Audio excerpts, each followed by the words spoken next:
This week in the world of sports and entertainment, news was occurring on the track around the future of some young athletes and potential NBA free agency drama. New York Post sports and entertainment reporter Jenna Lemoncelli has been all over it, and she joins me now. Jenna, how you doing? Let's start with track and field. Sha'Carri Richardson, it was all good just a year ago for her when Richardson became a star on the track, but lately things haven't been going so well for her, right?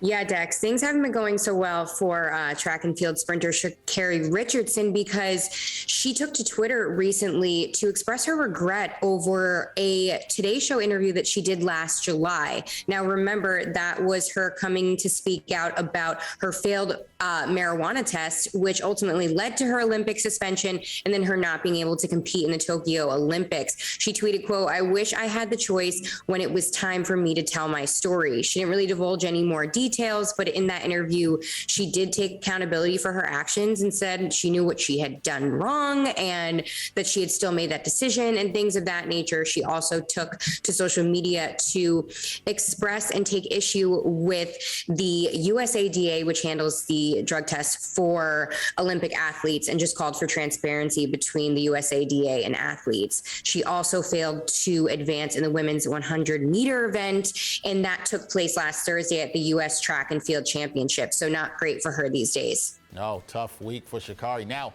some young athletes who are sons of former superstars, they made some news this week about where they're going to be playing next. So who's going to play where?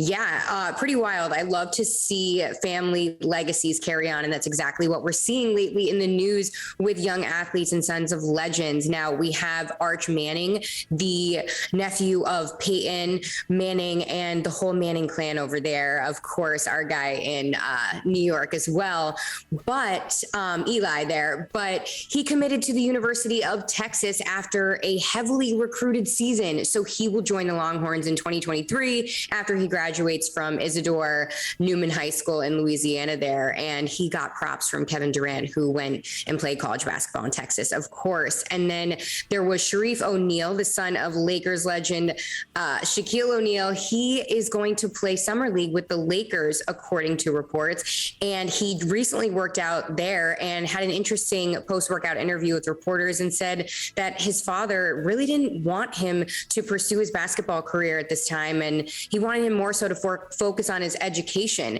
but he said he's going to do what he wants, and that's exactly what he's doing. And last but not least, Scottie Pippen Jr., the son of Scottie Pippen Sr., of course, Bulls legend there, and he is going to play for the Lakers. He confirmed the news on social media. His family was ecstatic about it. They celebrated with a lavish party where he popped champagne, and his father looked like he was in tears, happy tears, of course. I'm so mad we didn't get an invite to that party, Jenna. We should have been there. I don't know what happened. We should have. More drama is surrounding Suns center Deandre Ayton, where it seems like Ayton might be throwing the Phoenix Suns a little bit of shade here. So what's going on in Phoenix? Yeah, a lot of stuff happening in Phoenix surrounding Deandre Ayton. And of course, we know that that situation has been brewing for a little bit since he pushed for that max contract last October and did not get it. The Suns didn't seem to want to offer him that much at the time. And then, of course, when their season ended, there was reportedly a little scuffle between him and Coach Monty Williams on the bench. But again, we're really not sure what happened there. But now he skipped the team's celebrity softball game, which was put on by JaVale McGee. And it had stars there, of course, on the team like Chris Paul and Devin Booker. Ayton was originally advertised to be there on a flyer in May, and then a revised flyer a couple days later had him replaced. So interesting there. And now things are brewing as he becomes an unrestricted free agent this summer because, according to reports, the Pistons are heavily interested in him. And according to Mark Stein, he reported this week that Ayton would embrace a dynamic duo with point guard in Detroit, Cade Cunningham. So interesting stuff there. Keep your eye on Deandre Ayton because, again, he is having some rumblings in Phoenix with his team. So who knows? Maybe he'll be in a different jersey next season. Always interesting. Replaced on the flyer. Now seeing if they will replace him on the roster. We'll see what happens. You know who's got you covered on this. That is Jenna Lemoncelli, New York Post sports and entertainment reporter. Jenna, thanks for all the insight and the scoop. Thank you.